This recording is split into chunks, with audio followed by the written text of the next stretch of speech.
একটা বিধায়ককে চাংদোলা করে দেখান না, কত হিম্মত দেখব। গোটা মুসলিম সমাজকে আক্রমণ করবে সে অধিকার কোন সংবিধান দিয়েছে শুভেন্দু অধিকারীকে? জাতিকে আক্রমণ করবে আমি বলবো না, আমার কাছে আগে দল না, আগে আমার জাতি। আপনি লিখে দেন, আমি ওসব পরোয়া করি না। আমার জাতিকে অ্যাটাক করবে আর আমি শুভেন্দুকে ছেড়ে দেবো? কোনো মতেই ছাড়বো না, প্রত্যাহার করতে হবে, নাহলে মুর্শিদাবাদে যেতে দিন, দেখাবো মুর্শিদাবাদে হুমায়ুন কবির স্পটে না থেকেও শুভেন্দু অধিকারীর কি অবস্থা করবো। ব্যর্থতার কথা আমি বলবো না, পুলিশ নাকে তেল দিয়ে ঘুমাচ্ছে, দেখছে না যে গোটা মুসলিম সমাজকে এইখানে দাঁড়িয়ে অ্যাটাক করছে সে? তাহলে প্রশাসন কেন তার বিরুদ্ধে ব্যবস্থা নিচ্ছে না? তাহলে আমার জাতির স্বার্থ আমাকেই রক্ষা করতে হবে, আমার নিরাপত্তা আমাকেই রক্ষা দেখতে হবে। ওনাদের এখানে ডাক্তারদের জন্য প্রেস ওদের বিরুদ্ধে বলার জন্য বহরমপুর থানায় আমার বিরুদ্ধে এফআইআর হয়েছে। কে বলেছে যে মুখ্যমন্ত্রী আমাকে শেল্টার দেয়? অন্যায় করলেই তার প্রশাসন ব্যবস্থা নেই। আজকে কেন প্রশাসন শুভেন্দু অধিকারীর বিরুদ্ধে একটা জাতিগত অ্যাটাক করছে, কেন প্রশাসন সমুটু কেস করছে না? পুলিশ কি নাকে ঠুসি দিয়ে আছে? কেন করছে না? আমাকে কেন আমার জাতির জন্য এত চিৎকার করতে হবে? কেন এখানে ল অ্যান্ড অর্ডার প্রবলেম করছে, একটা গোটা মুসলিম জাতিকে অ্যাটাক করছে, তার বিরুদ্ধে কেন পুলিশ প্রশাসন সমুটু কেস করছে না? মুর্শিদাবাদে যাবে, কি করবেন? যতক্ষণ গোটা মুসলিম সমাজকে এইভাবে কুৎসিত ভাষায় আক্রমণ করা বন্ধ না করবে, বা যে কথা বলেছে মঙ্গলবার সেই কথা যদি প্রত্যাহার না করে, মুর্শিদাবাদে ওনাকে পাঠিয়ে দেন, আগে থেকে যেন আপনাদেরকে জানিয়ে দেয় যে আমি অমুক টাইমে ঢুকছি, তারপরে আমি আমার ভূমিকা দেখাবো। ঘিরে রেখে দেবো, ওই বক্তব্য প্রত্যাহার করে নিয়ে তবে ছাড়বো। আচ্ছা, কালো বলেছেন যে সংখ্যালঘু মুসলমান বিধায়কদের ছুড়ে ফেলবো, কালো বলেছেন। বললাম তো, হিম্মত থাকলে ফেলুক না। উনি বলছে তো যে ওনার কেশাগ্রহ স্পর্শ করলে এই করব ওই করব, তা আগে একটা বিধায়ককে চাংদোলা করে দেখান না, কত হিম্মত দেখব। কালকে বক্তব্যে তো মুখ্যমন্ত্রী বিচ্ছিন্ন রাষ্ট্র, যেখানে আপনি ঠিক করবেন কে মুর্শিদাবাদ যাবে কে যাবে না। আমি ঠিক করব কেন? এটা কি কলকাতাটাও কি ভারতবর্ষের বিচ্ছিন্নর বাইরে? উনি কি অল ওয়েস্ট বেঙ্গলের অপোজিশন লিডার, উনি বিধানসভার ভিতরে ঢোকার সুযোগ পাচ্ছেন না। অনারেবল স্পিকার ওনাকে সাসপেন্ড করে রেখেছে, আর বাইরে গোটা মুসলিম সমাজকে আক্রমণ করবে সে অধিকার কোন সংবিধান দিয়েছে শুভেন্দু অধিকারীকে?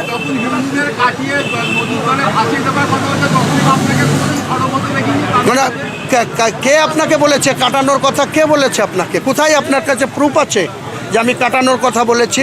যখন যোগী আদিত্যনাথ 30শে এপ্রিল 2024 বেলা 1:30টার সময় গোটা এইভাবেই এই শুভেন্দু অধিকারীর কায়দায় এইরকম কুৎসিত ভাটায় মুসলিম সমাজকে অ্যাটাক করেছে, মমতা ব্যানার্জিকে দাঙ্গাবাজ আখ্যা দিয়েছে, তৃণমূলকে দাঙ্গাবাজ আখ্যা দিয়েছে, এবং এমন শায়েস্তা করতেন উনি ইউপি হলে যে 7 জনম দাঙ্গা করা ভুলে যেত।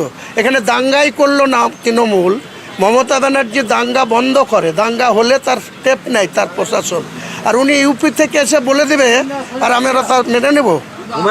মমতা বন্দ্যোপাধ্যায় কাল অধিবেশন কক্ষে আপনার নাম করে বলেছেন। হ্যাঁ,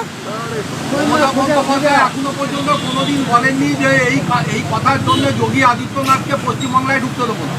কেন বলবেন? কেন বলবেন? উনি সাংবিধানিক একটা মুখ্যমন্ত্রীর চেয়ারে সেটা বলা সৌজন্যতা কি বলবেন না তো, কিন্তু তাই বলে আমার জাতিকে আক্রমণ করবে আমি বলবো না। আমার কাছে আগে দল না, আগে আমার জাতি। আপনি লিখে দেন, আমি ওসব পরোয়া করি না। আমার জাতিকে অ্যাটাক করবে আর আমি শুভেন্দুকে ছেড়ে দেবো?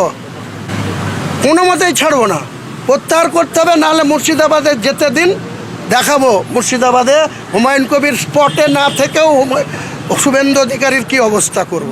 আমি আপনাকে চ্যালেঞ্জ। অধিবেশন কক্ষে আপনার নাম করে বলেছেন যে আপনারা বলছেন সে আপনাদের সঙ্গে কথা বলেছেন বা বলবেন। আরে ওনারা বারবার বলেন, আমাদের সুমনবাবু, এবিপির সুমনবাবু, সেই 1 মে 2024 আমি বলেছি সন্ধ্যা 6:30টায়, 2 মে আমার এগেনস্টে নন বেলেবল সেকশনে এফআইআর হয়েছে। বিজেপির একজন মণ্ডল সভাপতি, তার নাম গোলক বিহারী ঘোষ, সে এফআইআর করেছে, আমার মুখ্যমন্ত্রী কোনো ব্যবস্থা নেয়নি। মুখ্যমন্ত্রী তো তেনার উত্তরের ভাষণে বলেছে যে আমরা ববি হাকিম, মদন মিত্র, হুমায়ুন কবিরকে বলা হয়েছে, নিষেধ করা হয়েছে আমার এগেনস্টে। আমি শাসক দলের এমএলএ, শুধু ওই কথা বলার জন্য আপনাদের এখানে ডাক্তারদের জন্য প্রেস ওদের বিরুদ্ধে বলার জন্য বহরমপুর থানায় আমার বিরুদ্ধে এফআইআর হয়েছে। কে বলেছে যে মুখ্যমন্ত্রী আমাকে শেল্টার দেয়? অন্যায় করলেই তার প্রশাসন ব্যবস্থা নাই। আজকে কেন প্রশাসন শুভেন্দু অধিকারীর বিরুদ্ধে একটা জাতিগত অ্যাটাক করছে, কেন প্রশাসন সমুটু কেস করছে না? পুলিশ কি নাকে ঠুসি দিয়েছে? কেন করছে না? আমাকে কেন আমার জাতির জন্য এত চিৎকার করতে হবে? কেন এখানে ল অ্যান্ড অর্ডার প্রবলেম করছে, একটা গোটা মুসলিম জাতিকে অ্যাটাক করছে, তার বিরুদ্ধে কেন পুলিশ প্রশাসন সমুটু কেস করছে না? কথাটা কি বললেন? আপনার দলের ঊর্ধ্বে আপনার দলের ঊর্ধ্বে কেন? দলের ঊর্ধ্বে কেন? দলের তো অনুশাসন মানবো, দলের অনুশাসন মানবো, কিন্তু আমাকে কেউ কাটতে আসবে আর দল যদি বলে তুমি চুপ করে তোমাকে কাটবে, তোমার গলাটা পেতে দাও, মোটেই না, মোটেই না, না না না না। আগে আমার জাতির সত্তা, তারপরে দল। আমি বেঁচেই থাকবো না তো দলকে করবে? আমাকে যদি কেউ অ্যাটাক করে মেরে দেয়, তা আমি যদি আমার সত্তাটাই রক্ষা করতে না পারি, আমার সিকিউরিটি যদি আমি না দেখতে পারি, তাহলে দলটা করবে কে? দলটা কে করবে? হুমায়ুনদা কালকে শুভেন্দু অধিকারী বলেছেন তিনি নাকি প্রাণহানির আশঙ্কা করছেন বিধানসভার বাইরের ভেতরে। তো অত ভয়, তা কেন গোটা মুসলিম সমাজের বিধায়কদের চাংদোলা করে রাস্তায় ফেলবো বলতে কে বলেছিল? তার উস্কানিতে বলেছিল, তারপরের দিন আবার এত ভয় পেয়েছে সচিবালয়ে চিঠি দিচ্ছে। আচ্ছা, একটা কথা বলছি, মমতা বন্দ্যোপাধ্যায় সবসময় বলেন যে তার বিরুদ্ধে বিজেপি কি বলে, যে উনি মুসলিম তোষণের অভিযুক্ত। উনি বলেন যে আমরা হিন্দু বা অন্যান্য সমস্ত ধর্মের প্রতি শ্রদ্ধাশীল এবং সেটা পালন করি। সেটাই তো হওয়া উচিত। করি তো। হ্যাঁ, এবারে জগন্নাথ মন্দিরও হচ্ছে সামনে, হবে। এটা মমতা বন্দ্যোপাধ্যায় বলছেন, কিন্তু নবদ্বীপের তৃণমূল পুরসভার যিনি চেয়ারম্যান, তিনি হিন্দুদের আপনার আমিষ খেতে বারণ করছেন।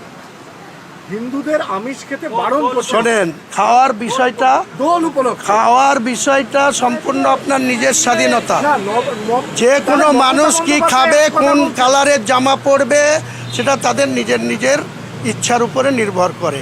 যদি কেউ আপিল করে কোনো তার নিজের কমিউনিটির কাছে যে তুমি এটা খেও না, ডাক্তাররা, আমি ডায়াবেটিসের পেশেন্ট, আমি যখন ডাক্তার দেখাতে যাই আমার কন্ট্রোলের একটা লিস্ট করে দেয়, তা আমি তো সেটা টোটো ফলো করতে পারি না।